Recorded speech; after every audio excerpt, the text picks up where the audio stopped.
Faut-il taxer les nitrites? C'est l'idée d'un député MoDem qui a proposé un amendement au projet de loi de financement de la sécurité sociale. Il voudrait une taxe de 10 centimes d'euros par kilo sur les jambons, les saucisses et autres terrines qui contiennent des nitrites. Alors, bonne idée pour la santé publique ou nouvelle taxe contre-productive? Allons faire un tour dans l'arrière-cuisine.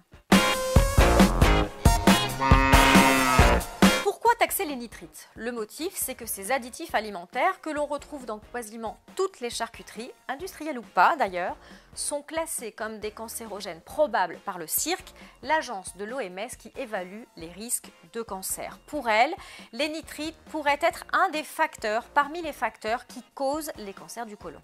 Pas de panique, on est très loin dans les consommations quotidiennes des doses dangereuses. Il faudrait ingérer une bonne vingtaine de tranches de jambon par jour pour atteindre la dose journalière autorisée, c'est-à-dire la dose jusqu'à laquelle on peut consommer un produit sans risque pour la santé, une dose qui est elle-même très protectrice.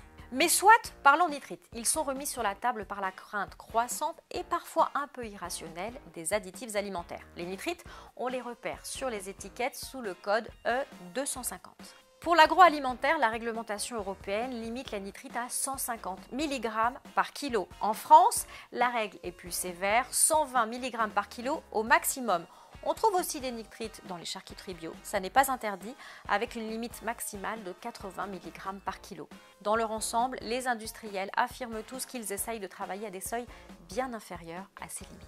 S'il faut effectivement se poser la question de ce qu'il y a dans notre alimentation, il faut le faire à froid et sans panique pour comprendre les risques, mais aussi les bénéfices de ces additifs. Les nitrites, on l'a vu, c'est une cancérogénéité probable à une certaine dose. Les bénéfices, ils sont autant pour les industriels que pour les consommateurs. Les nitrites ont 3 fonctions.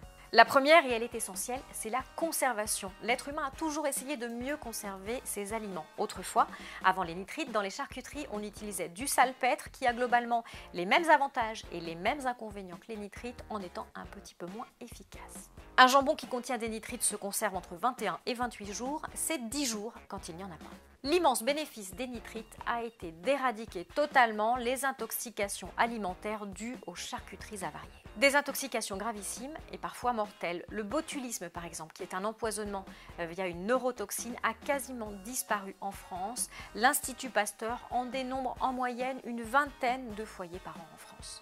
Autre bénéfice des nitrites, la couleur. C'est au nitrite qui fixe le fer dans la viande que le jambon doit sa jolie couleur rose. Sans cela, il est grisâtre. Ça, c'est juste une question d'habitude et ça n'est certainement pas un argument pour continuer à utiliser des nitrites. Autre bénéfice des nitrites, le goût. Les nitrites donnent un bon goût au jambon, mais ça encore, ça n'est pas un argument. C'est une question de recette et on peut très bien le travailler autrement avec des aromates. Alors est-il possible de se passer de nitrites sous forme d'additif E250? Eh bien oui, plus ou moins. Il y a d'abord une façon de contourner la mention E250 sur l'emballage. Il suffit pour cela de faire cuire par exemple un jambon avec un bouillon qui contient des légumes et des ferments.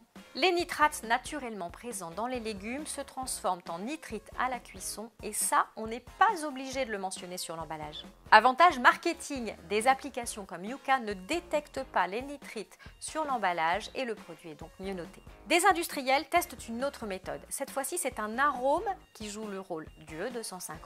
Il n'est pas mentionné sur l'étiquette et on n'en connaît pas très bien les effets encore. Enfin, on peut se passer totalement de E250, mais cela, ça a des conséquences importantes du point de vue industriel. Déjà, il faut des chaînes de production qui soient beaucoup plus rigoureuses. Il faut aussi que les consommateurs soient très regardants sur les dates de consommation dans leur frigo, parce que ces jambons périment beaucoup plus vite. Ça veut donc dire un peu plus de gaspillage. Ça veut dire aussi un surcoût de 15% à la vente. En termes de santé publique, il y a un revers à la suppression des nitrites. On doit utiliser environ 5% de sel en plus pour conserver les charcuteries. Le sel, c'est un véritable problème de santé publique. Tout cela est une question de choix. Avant de taxer les nitrites, il faut bien savoir de quoi on parle. Quant à savoir s'il faut taxer les nitrites ou détaxer les produits qui font l'effort d'améliorer les recettes, c'est un autre débat.